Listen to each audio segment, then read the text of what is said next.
Hey guys, welcome back to week 2 of me wearing a shirt that fits me. Ethan is actually out sick this week, so I decided to bring in a guest review boy.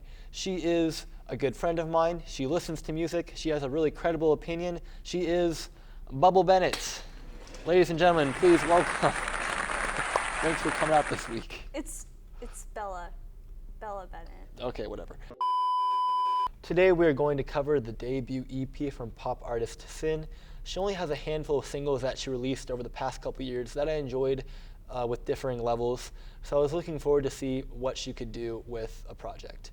Bella, what did you think of this record? I was supposed to listen to it? Yeah, that's what we do here. I didn't realize that. I thought we were just like hanging out, just like bros. What are you doing here? We actually are reviewing the debut EP from Cyn. Ethan's actually here though. Hey Ethan, do you want to do an intro? Yeah, why not? Cool, take it away. So singer-songwriter Cynthia is hailing from Michigan. She is known by most as Cyn. She met Katy Perry a few years back, and Katy Perry eventually signed her onto her Unsub label. And in the last year or so, she's released a couple of singles, kind of leading up to this EP that we have today. So what were some of your expectations going into this EP? My expectations. So I'd only heard one single from her in 2017, Only With You, and I really liked it. I saved it in my Spotify and listened to it for a pretty long time. And then Holy Roller, a single which was a lead up to this EP, really caught my attention. And so I was like, oh yeah, Cyn, I haven't heard from her in a long time. So when I saw that the EP was coming out, I was excited to cover it and quickly caught up on the rest of her releases. Yeah, what about you? What were you thinking? Yeah, going into this record, I really didn't know what to expect. I read her bio beforehand on Spotify, and that was definitely entertaining, but it wasn't it wasn't promising. Yeah, I totally understand that. So this EP really shows Cyn coming in to her success as a young, upcoming pop artist, and boy, is she excited to be where she is right now. I think the project is appropriately titled Mood Swing, with tracks like I Can't Believe Beginning and then Never Ending Summer ending the record. They really show how optimistic she is, especially about her current life and her career. She's waking up on the right side of the bed. She's stuck in a honeymoon phase. She feels every day is like the 4th of July. She's excited, man. Yeah. With that said, the middle of this record really gives us a wide emotional range, which I enjoyed, and it really appropriately reflects this swinging of moods. And we get some upbeat, some anthemic melancholy, a little bit of silliness. So thematically, I felt like a lot of it was named appropriately. For me though, it doesn't feel quite complete just because while she does successfully show a broad range of emotions on individual tracks, the last track, which definitely does feel like an album ender that is supposed to wrap everything up nice and neatly, it doesn't really take that broad emotional range into account appropriately. It's kind of like she's only walking on air. In this last song, it feels like she's only waking up on the right side of the bed. It just feels like it forgot, the more serious stuff that she'd addressed on the album. And I only make a big deal out of it because I feel like you can end this album, with this really go lucky, go happy, I'm walking on air, I love my life song, while still recognizing the important content in the middle. The heartbreak, the lessons learned, the highs, the lows, and it just felt kind of ignorant of the emotional depth that she had worked so hard to set up throughout the rest of the EP. There's a bug. So that's why, as a whole, I'm not in love with the project, and I wasn't super crazy about a ton of the individual tracks either that weren't new. Pretty much all the previous released singles, which was only 2 of them, were my favorites on the record. What about you, Ethan? I disagree in a lot of ways. Because it's an EP, I I wasn't really expecting a theme Okay, or anything at yeah. all, and maybe that's where a difference lies. I was just kind of expecting a collection of singles, and Okay. I actually really enjoyed the last track. I thought it was one of the strongest tracks Yeah. on the thing. But I do agree there were some tracks that were definitely not as good, but I feel like the production was it was pretty creative, especially for a lot of pop music. I know the producer for this was the same as, let's see, the Cold War Kids, Neighborhood, St. Vincent. This guy has been doing a lot of indie projects kind of, so he's bringing in, maybe some of that experience. And we gave us some songs like Bubble Bath, which had a very unique sound to it. Lots of ASMR-ness. It felt kind of awkward, but it sounded unique, and I really appreciated that about it. And other tracks like the closer track, which I thought was really good, and the opening, were some tracks that were higher production. I felt like she still shined as much as those ones where it was just her and a guitar and cello. Yeah. So I guess production-wise, I felt like the best thing I can say about it was that I felt she did it overall a good job of making the music match the moods that she was going for. Yeah. The only track that I felt like she didn't really hit that nail on the head was the ending track. For me, Never Ending Summer just didn't feel like a summer song in any aspect, not like a banger or like something more nocturnal, or I don't know, I guess I just have in my head what a summer song sounds like is different to me. I was kind of expecting more guitar, or just, I don't know, to me it was just kind of a generic, I hate saying that, it was just a kind of a really regular pop trap song. You could have put just about any rapper that's in the pop scene right now on the beat, and it would have been just the same. yeah. I really want to talk about frickin' heck, where is it? I'll Still Have Me. That song. First of all, the lines that she starts this song with, what does she say? I broke my back because I thought you would too. Oh my gosh. That shit hurting. No, I really do think this is a really well-written ballad. I really appreciate how it balances, obviously being a really sad heartbreak song, but in the end has a pretty positive message about being independent and, not needing someone, because I think that's an idea that's romanticized in our culture, really being dependent on someone. Oh, I need this person, but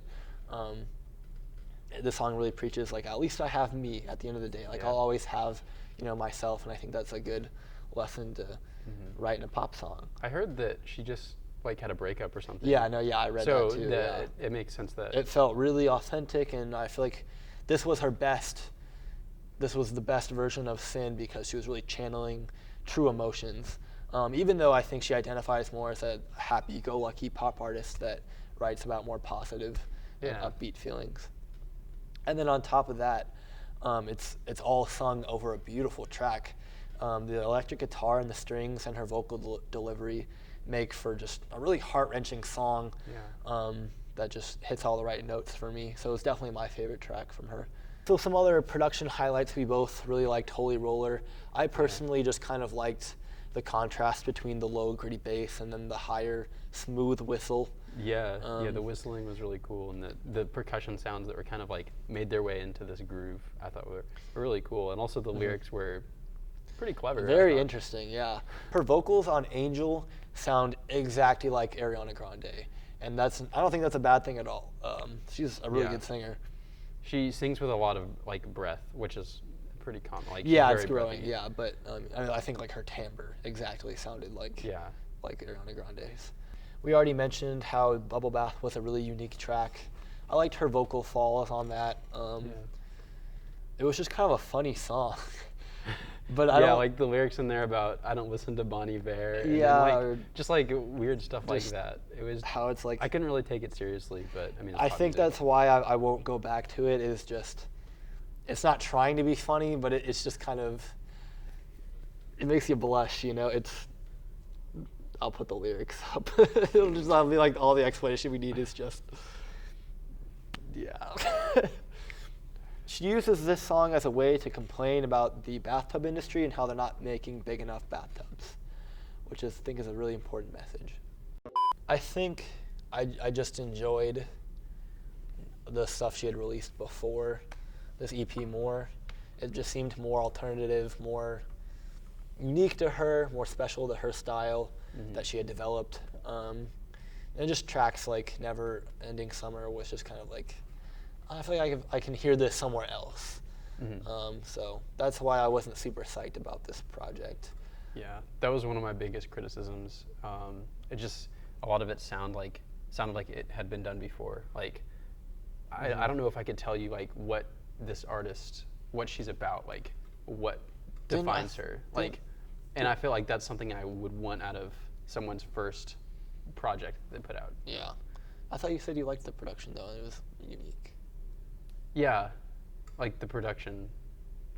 But I thought it was unique, but like I thought it was unique, but at the same time, I don't feel like she's found a sound, if that makes sense. I feel like each of the tracks were like different in their production styles, but I couldn't, because of that, I felt like she didn't have something that made her unique.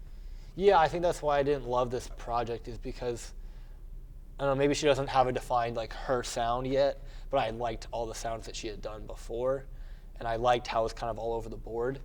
And so this project felt more like not that, you know? Yeah, yeah. So yeah, I probably just won't come back to it. I won't save it on Spotify. 4 out of 10 bubble baths for mood swings. What about you?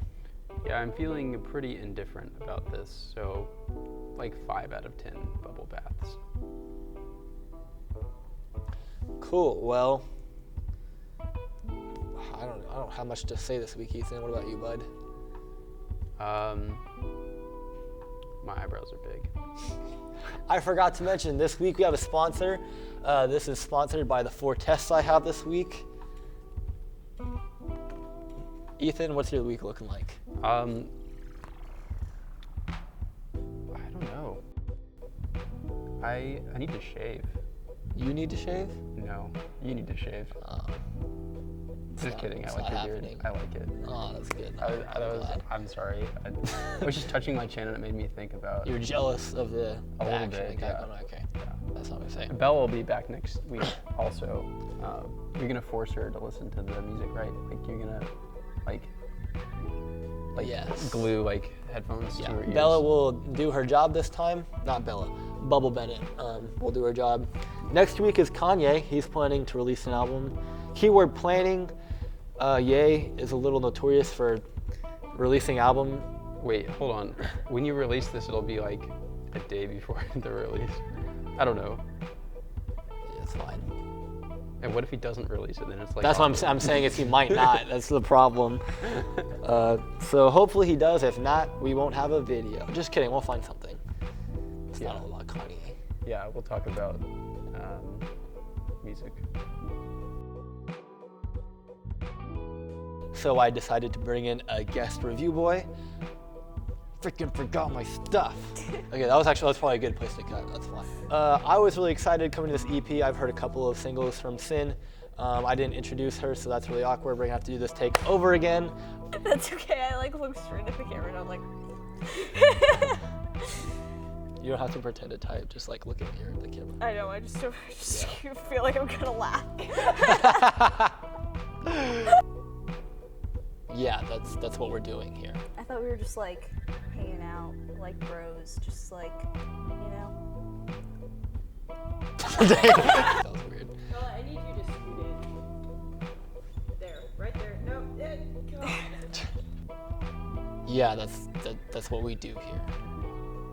I thought we were just like broing out. Just broing it out. Sorry, you're good.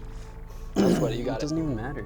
No one cares. It's okay. I feel like that's enough. I'm gonna go take a bubble bath. That's what we got. Okay, we'll finish on that. Right as I said, I think that's enough.